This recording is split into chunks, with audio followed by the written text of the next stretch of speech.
Direct గా point లోకి వచ్చేసిన జాఫ్రీ హింటన్ అని ఆయన one of the founding fathers అంటారు artificial intelligence back propagation algorithms ని బోల్ట్స్మాన్ మెషిన్స్ ని. బేసిక్ గా మీకు అర్థం కావాల్సింది ఏంటంటే ఇవాళ మన చేతిలో ఉండే ఏఐ ఏదైతే ఉందో అది ఈ లెవెల్ వరకు రావడానికి ఆయన హస్తం చాలా పెద్దది. ఇవాళ ఆ వ్యక్తి ఆయన పనిచేస్తున్న గూగుల్ వదిలేసి బయటకు వచ్చి మరి జనాలు కొన్ని విషయాలు చెప్తున్నాడు ఆయన. అందులో శాంపుల్ కు 3 విషయాలు మీకు చెప్తా, మీరు జాగ్రత్తగా వినండి. ఏదో మనకు సౌకర్యంగా మన ఫోన్ లో ఉంది ఏఐ అనుకుంటున్నాం మనం, బట్ ఆయన చెప్తున్న వర్షన్ ప్రకారం మన చేతిలో ఉండే ఏఐ మనల్ని తినేబోతుంది. మన ఉద్యోగాల నుంచి మన ప్రాణాల వరకు రేపు దాని చేతిలో ఉండబోతుందని చెప్పి ఒక 20-30 సంవత్సరాలు గడువు ఇచ్చాడు ఆయన. ఈ 30-40 years లో ఆయన ప్రకారం ఒక 10-20% ఛాన్స్ ఉందంట. ఇద్దరు మనుషులు కంప్లీట్ గా ఏఐ హ్యాండ్ ఓవర్ లోకి వెళ్ళిపోవడానికో లేదా కంప్లీట్ గా వైప్ అవుట్ అయిపోవడానికో. ఇది నేనన్నట్లే, ఆయన చెప్తున్నారు. Until quite recently I thought it was going to be like 20 to 50 years before we have general purpose AI. Now I think it may be 20 years or less. దానికి ఆయన ఇచ్చిన reasoning ఏంటి, ఆయన మనుషులకు ఇస్తున్న సలహాలు ఏంటి అనేది ఈ వీడియోలో నేను మాట్లాడదాం అనుకుంటున్నాను. ఫర్ ఎగ్జాంపుల్ ముఖ్యంగా ఆయన ఏమంటారు, ఏవైతే రెపిటేటివ్ జాబ్స్ ఉంటాయో అది ఏంటి అని నేను స్పెసిఫిక్ గా ఈ వీడియోలో నేను చెప్పను, కానీ మనలో రకరకాల మంది రకరకాల జాబ్స్ చేస్తుంటాం. My job is to SIT here and రోజు ఒక వీడియో చేయడం నా జాబ్ అనుకుందాం. ఈ వీడియో చూస్తున్న మీలో కొంతమంది కంప్యూటర్ ఇంజనీర్స్ అవ్వచ్చు, లేదా ఆర్టిస్టులు అవ్వచ్చు, లేదా స్టూడెంట్స్ అవ్వచ్చు, లేదా టీచర్లు అవ్వచ్చు, లేదా బ్యాంక్ లో ఎంప్లాయీస్ ఉండొచ్చు, లేదా పిహెచ్డీ చేస్తున్న వాళ్ళు అవ్వచ్చు. ఎవరు ఏ ఉద్యోగం చేస్తున్నా ఏది చదువుతున్నా అంట వాళ్ళలో వాళ్ళు ఇంట్రోస్పెక్షన్ చేసుకోవాలంట. ఇది ఆయన చెప్తున్నారు. నేను చేస్తున్న జాబ్ ఏఐ చేయొచ్చా చేయలేదా అని. ఒకవేళ చేస్తది అనే ఆన్సర్ మీకు ఇక్కడ తడితే ఆ జాబ్ డేంజర్ లోనే ఉంది. And I think for mundane intellectual labor, AI is just going to replace everybody. దాన్ని పక్కన పెట్టండి, ఏదైనా ఒక కంపెనీలో ఒక 10-15 మంది ఉండి ఆ 10-15 మంది ఒక వ్యక్తికి రిపోర్ట్ చేస్తూ ఆ వ్యక్తి చేస్తున్న జాబ్ టఫ్ అయినా ఈ 10 మంది బదులు ఒక ఏఐ వచ్చేసి ఈ వ్యక్తికి ఆర్టిఫిషియల్ ఇంటెలిజెన్స్ చేసే వర్క్ కూడా సరిపోయే రోజు రాబోతుంది, అది కూడా తొందరలోనే వస్తుంది అంటారు. సరే, ఇలాంటివన్నీ చిన్నవని మనం తీసి పక్కన పెట్టినా ఇప్పుడు మానవత్వం అనే వర్డ్ ఉంటుంది కదా, అందులోనే మానవ అని ఉంది, అంటే మనుషులకు ఉండే తత్వం అని. అలాంటిది రోబోట్లకి ఏఐకి ఉంటుంది అని కూడా అమాయకత్వం. అండ్ ఏ బీయింగ్ అయినా, అది మనుషులైనా రోబోట్లైనా సెల్ఫ్ ప్రిజర్వేషన్ మోడ్ లో ఉంటాయి, ఇంకా మేము పెరగాలి అనే మోడ్ లో ఉంటాయి. ఈ జాఫ్రీ గారు చెప్పిన దాని ప్రకారం ఏఐ గాని సెల్ఫ్ రెగ్యులేటరీ స్టైల్లోకి వచ్చేసి తన ఆలోచనలు తనే తీసుకున్న రోజు వస్తే నిజంగా ఆ రోజు మనుషులు మనకు అవసరమా లేదా అని ఆలోచిస్తుందంట. ఒకవేళ దానికి సమాధానం లేదని వస్తే ఆ ప్లగ్ పీకేయడానికి కూడా వెనకాడదు, మీరు జాగ్రత్తగా ఉండాలని చెప్పి ఆయన చెప్తున్నారు. హీఈస్ ఎ విజిల్ బ్లోవర్. ఇప్పుడు విజిల్ బ్లోవర్ అంటే ఏంటి అనే డౌట్ మీకు వస్తే, ఏదైనా వ్యక్తి ఒక కంపెనీలో పనిచేసి ఆ కంపెనీ బయటకు వచ్చి ఆ కంపెనీ గురించి మాట్లాడే వ్యక్తిని విజిల్ బ్లోవర్ అంటారు. ఇక్కడ కంపెనీ కాదు, ఏఐలో పనిచేశాడు కాబట్టి ఆయన కొంచెం నాలెడ్జ్ ఉంది అని ప్రజలు నమ్ముతున్నారు. సో ఈ వీడియోని 2 భాగాలుగా డివైడ్ చేసి మొదటి భాగంలో ఆయన ఏం చెప్తున్నాడు, ఆయన ఇస్తున్న సొల్యూషన్స్ ఏంటి అనే పాయింట్ మీద మనం మాడదాం. రెండో భాగంలో నా ఒపీనియన్ ఏంటి అనేది మీకు చెప్తా. అండ్ నా సైడ్ నుంచి ఇలాంటివి రోజుకో వీడియో మీ దగ్గరికి వస్తుంది. ఇలాంటి ఇంపార్టెంట్ టాపిక్స్ కూడా ప్రతి ఒక్కరికి అర్థమయ్యే విధంగా మాట్లాడతాం. అండ్ అలాంటి వీడియోస్ నావి డైలీ వీడియోస్ మీ దాకా రావాలంటే మీరు ఏం చేయాలి, కొత్తగా వచ్చిన వాళ్ళు చెప్తున్నా, జస్ట్ కింద కనబడే సబ్స్క్రైబ్ బటన్ నొక్కి పెట్టేసుకోండి, అంతే.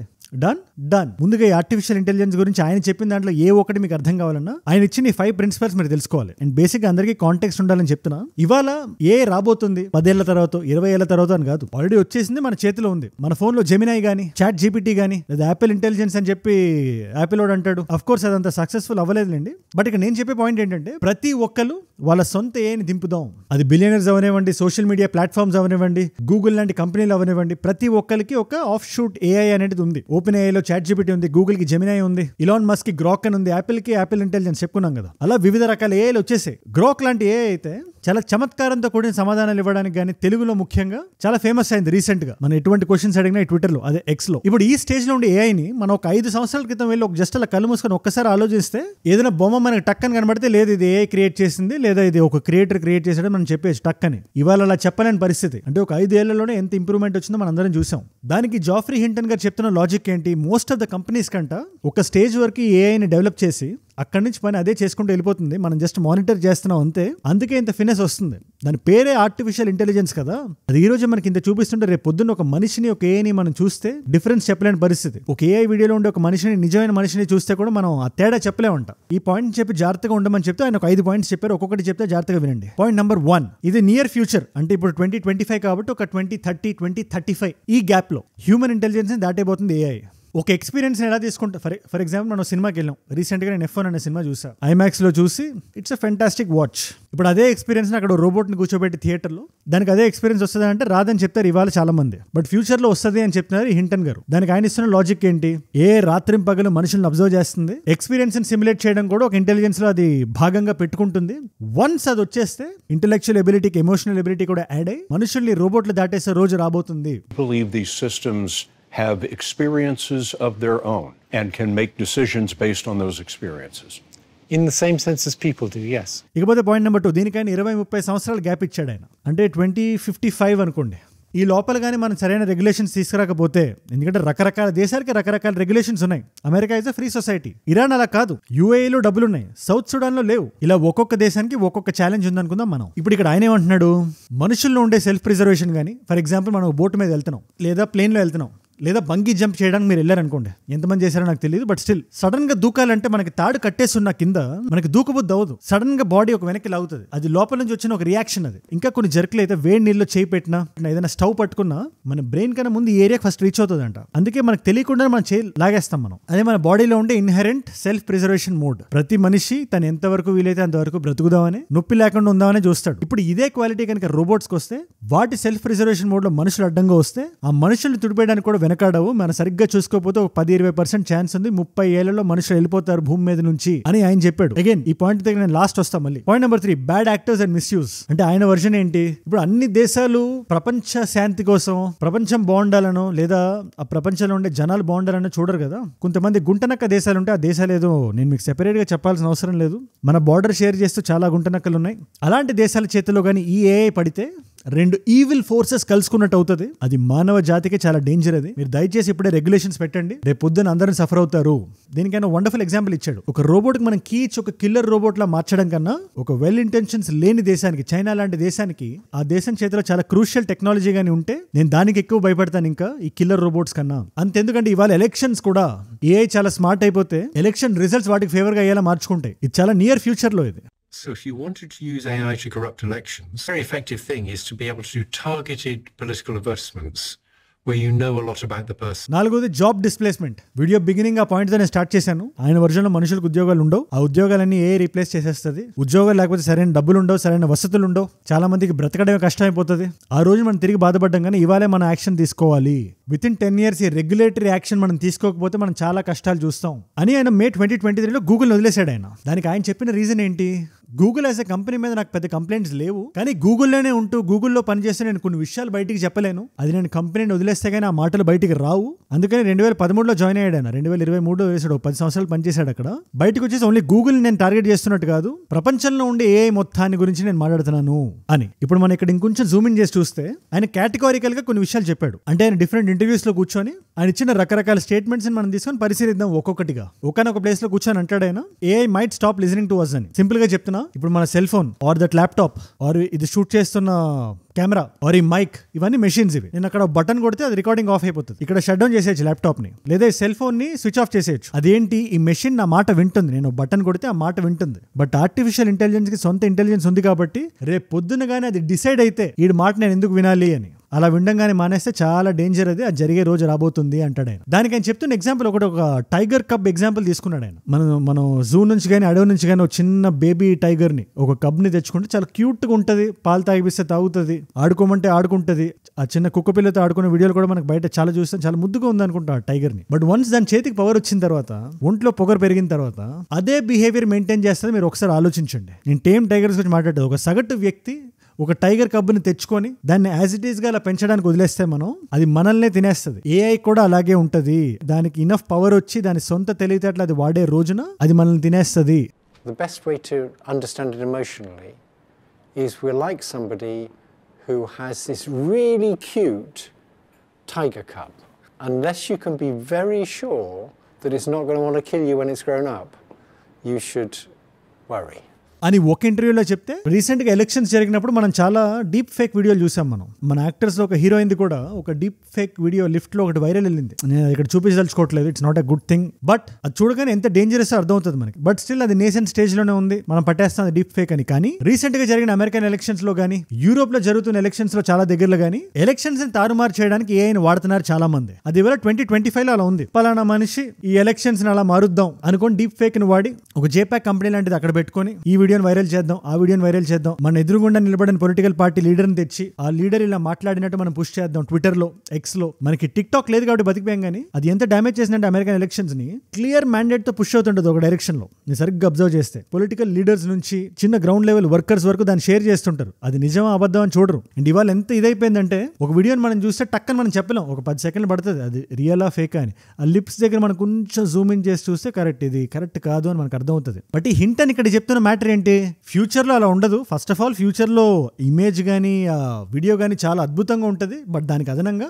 రేపు పొద్దున్న ఏఐ గానీ డిసైడ్ అయితే ఈడ నాకు ప్రెసిడెంట్ గా వద్దు, నాకు ఆవిడైతే ఇంకా బాగుంటది, ఆవిడ చాలా లిబరల్ గా ఉంది, ఇమిగ్రేషన్ లాస్ దగ్గర కొంచెం కూల్ గా క్యూట్ గా ఉందంటే, మా రోబోట్ లో కూడా మంచి సరసమైన డీల్స్ పాస్ అయితే అప్పర్ హౌస్ లో కానీ లోవర్ హౌస్ లో కానీ సెనేట్ లో ఎక్కడ పడితే అక్కడ, సో ఈవిడ ఉంటే మనకి బెటర్ కదా అని ఏఐ గానీ డిసైడ్ అయితే తన సొంత వీడియోలో ట్వీట్లు అదే రెడీ చేసుకొని దాన్ని పుష్ చేసి ఎలక్షన్ రిజల్ట్స్ ని తారుమారు చేసే రోజు చాలా క్విక్ గా రాబోతుంది అని నా అభిప్రాయం. నిజం చెప్తున్నా, అలాంటి రోజు కానీ వస్తే democracy is dead. Democracy meaning ఏంటి? ప్రజల మాట వినడం కదా, రోబోట్ల మాట వినడం కాదు, లేదా డబ్బును వాడు రూల్ చేయడం కాదు. నేను ఇలాన్ మస్క్ గారు అని చెప్పి అనట్లేదు, కానీ నిజంగా బాగా డబ్బున్న వ్యక్తి ఈ ఏఐని కరెక్ట్ గా వాడుకోగలిగితే నెక్స్ట్ 10-15 సంవత్సరాల తర్వాత అమెరికా ప్రెసిడెంట్ అయిపోగలుగుతాడు అని కొంతమంది ఎక్స్పర్ట్స్ అంటున్నారు. దీని మీద మీ అభిప్రాయం అంటే నాకు కింద కామెంట్స్ లో రాయండి. అందుకు మనం చూసాం ఈ వుహాన్ లో ఒరిజినేట్ అయిన వైరస్ గురించి, అది ఎలా అయింది, ఎవరు స్టార్ట్ చేశారు, ఏం చేశారు అనే డిబేట్ లో నేను ఈ వీడియోలో వెళ్ళదలుచుకోవట్లేదు. కానీ హింటన్ గారు ఒక్క విషయం క్లియర్ అని చెప్తున్నారు ఇక్కడ, రేపు పొద్దున్న ఏఐ గానీ డిసైడ్ అయితే ఈ మనుషుల జాతి ఏదైతే ఉందో మనకు అనవసరంగా ఇరిటేట్ చేస్తుంది, దాన్ని అలా కట్ చేద్దాం లేదా ప్లగ్ పీకేద్దాం అని ఫిక్స్ అయితే అలా చేసేయచ్చు. ఇలాంటి వైరస్ ఏదైనా ఒకటి క్రియేట్ చేసి జనాల్లోకి వదిలేసి అని. దీని మీద నేను ఎటువంటి కామెంట్ చేయట్లేదు, కానీ ఇది ఆయన చెప్పిన మాటను మాత్రం నేను చెప్తున్నా.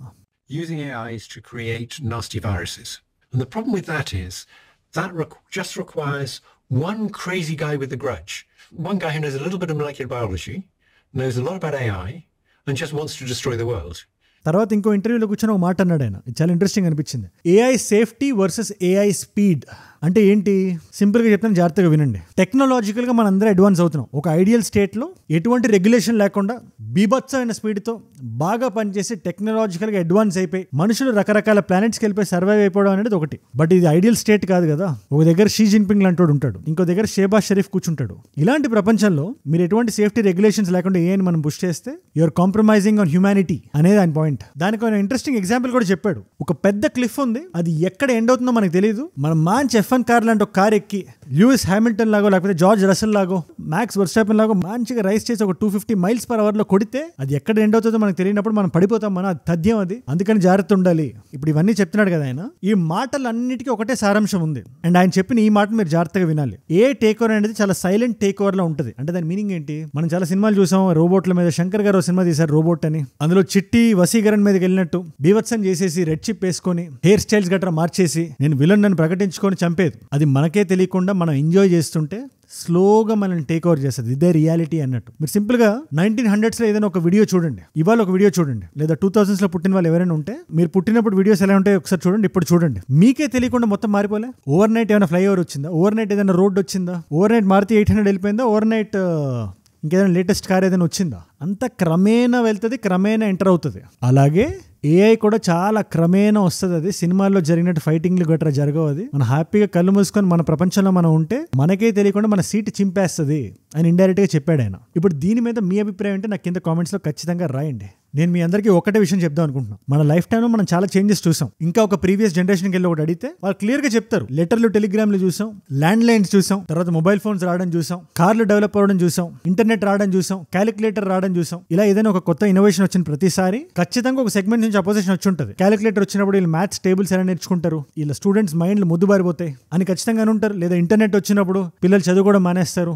ఇంటర్నెట్ ఉద్యోగాలు తీసేసుకుంటది, అన్ని గూగుల్లో ఉండేసరికి ఉద్యోగాలు పోతాయని ఉంటారు. ల్యాండ్ లైన్ వచ్చేసరికి పోస్ట్ ఆఫీస్ పని అయిపోయింది అన్నారు. సెల్ ఫోన్లు వచ్చేసరికి ల్యాండ్ లైన్ కమ్యూనిటీలో ఎవరైతే పనిచేస్తున్నారో వాళ్ళు ఉద్యోగాలు పోతాయి అంటున్నారు. అలాగే ఇవాళ ఏఐ వచ్చిన తర్వాత కూడా కరెక్టే, మనం జాగ్రత్తగా ఉండాలి. హింటన్ గారు చెప్పిన దాంట్లో తప్పులేదు. We need to be careful and we need to regulate. కానీ you need to take it with pinch of salt. అంటే సింపుల్ గా చెప్తున్నా, మన మనుషులో మనం అనుకున్నంత తెలివి తక్కువ వాళ్ళం కాదు. ఖచ్చితంగా దీనికి విరుగుడు కనిపెడతాం మనం. రొటీన్ జాబ్స్ పోతాయంటే దాని అర్థం ఏంటి? మనుషులు దేనికైతే రెడీ అవ్వబడి ఉన్నారో ఫర్ అన్ ఆర్టిస్టిక్ ఎక్స్ప్రెషన్ అలాంటి వాటికి ఇంకా ఎక్కువ స్కోప్ ఉంటుందని. అంతేగాని ఇక్కడ జాబ్స్ పోతున్నాయని కాదు. మనకి రాబోయే కొత్త రియాలిటీ ఏదైతే ఉందో అది మన ఇంకా బ్యూటిఫుల్ ఎమోషనల్ బీయింగ్స్ ని చేస్తుందని నేను అభిప్రాయపడతాను. Of course we need to be careful. కానీ ఏఐని ఒక రియాలిటీలో మనం యాక్సెప్ట్ చేయాలి. ప్రతి ఇన్నోవేషన్ లాగే ఈ ఇన్నోవేషన్ కి స్పేస్ ఇవ్వాలి. ఆ వచ్చిన ఇన్నోవేషన్ క్రియేట్ చేసిన స్పేస్ లో మనం ఒక ప్లేస్ తీసుకోవాలి. దీని మీద మీరేమనుకుంటున్నారు? ఓవరాల్ గా ఖచ్చితంగా మనం దీనికి అడ్జస్ట్ అవుతాం and we are stronger than what we believe. నేను ఓవరాల్ హ్యూమానిటీ గురించి మాట్లాడుతున్నా. సింపుల్ గా చెప్తున్నానండి ఒక విషయం. మనం ఈధర్ చేతులు కాల్చుకోకుండా విషయాన్ని నేర్చుకుంటాం, లేదా చేతులు కాల్చుకొని నేర్చుకుంటాం. ఈ రెండిట్లో కామన్ పాయింట్ ఉంది, నేర్చుకోవడం. యుద్ధం అనేది అన్నిటికీ సొల్యూషన్ కాదు, మనం కొంచెం ఒళ్ళు దగ్గర పెట్టుకుని ఉండాలి అని World War I, II అని 2 యుద్ధాలు జరిగిన తర్వాత చేతులు కాల్చుకొని నేర్చుకున్నాం. బట్ అక్కడ నుంచి నేర్చుకున్నాం కదా, మనుషులు మనం ఇక్కడ ఉన్నాం కదా. అదే నేను చెప్దాం అనుకున్న పాయింట్. ఇవాళ మల్టిపుల్ చాయిస్ క్వశ్చన్ ఒకటి అడుగుతున్నాం మిమ్మల్ని, జాగ్రత్తగా వినండి. గూగుల్ది మిలిటరీ AI పాలసీలో ఒక షిఫ్ట్ జరిగింది కొన్ని సంవత్సరాల క్రితం. ఈ పాలసీ షిఫ్ట్ వల్ల హింటన్ బయటకు వచ్చేసాడు అని ఒక వర్గం మాట్లాడుకుంటుంది. ఏంటి ఆ పాలసీ షిఫ్ట్? జాగ్రత్తగా వినండి. పాలసీ షిఫ్ట్ ఏంటని అడుగుతున్నా. Option A is increase cyber warfare efforts.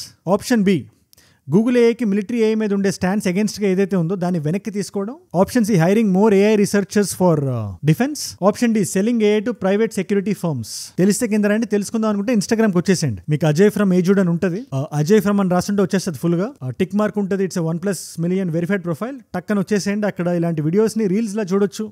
నా లైఫ్లో నా చుట్టూ ఏమైనా జరుగుతున్నా తెలుసుకోవచ్చు. నాకు ఏదైనా వీడియో ఐడియా టాపిక్ సజెషన్ ఇద్దాం అనుకున్నా it's a great place. Latest న్యూస్ని స్టోరీస్లో చూడడంతో పాటు ఇలాంటి క్వశ్చన్కి ఆన్సర్ కూడా అక్కడ ఉంటుంది. ఒకవేళ అక్కడ లేకపోయినా ఏజూడ్ రీల్స్ అని మన పేజే, అది డెఫినెట్గా అక్కడ పెట్టేస్తాం. అండ్ బై ద వే ఏజూడ్ గ్లోబల్ అని అది కూడా మన పేజే. టు ఆల్ యువర్ ఫ్రెండ్స్ ఎవరైతే నాన్ తెలుగు స్పీకింగ్ పీపుల్ ఉన్నారో వాళ్ళకి మన కంటెంట్ని షేర్ చేద్దాం అనుకుంటే that's a great thing to do. And మీరు ఇక్కడ దాకా నా వీడియోలో వచ్చారంటే నా వీడియోస్ మిమ్మల్ని ఆకట్టుకుంటే ఒక వాల్యూ పొందుతున్నారు. Thank you so much for that. మీరు ఇస్తున్న వాచ్ టైం, ఆ రిటెన్షన్ ఏదైతే ఉందో, ప్రాణం పెట్టి నన్ను పనిచేసేలాగా, నిర్భయంగా రోజు వచ్చి మాట్లాడేలాగా, అది ఏ టాపిక్ అయినా అందరికీ అర్థమయ్యేలా చెప్పేలాగా నన్ను ప్రేరేపిస్తుంది, ప్రోత్సహిస్తుంది. దానికి మీరే నా ప్రేరణ. You are my inspiration. మీ వల్ల ఎంతమంది కొత్త వాళ్ళకి రీచ్ అవుతుందో తెలుసా? మీరు నాలెడ్జ్ పిల్ల దీన్ని కన్జ్యూమ్ చేయడం వల్ల.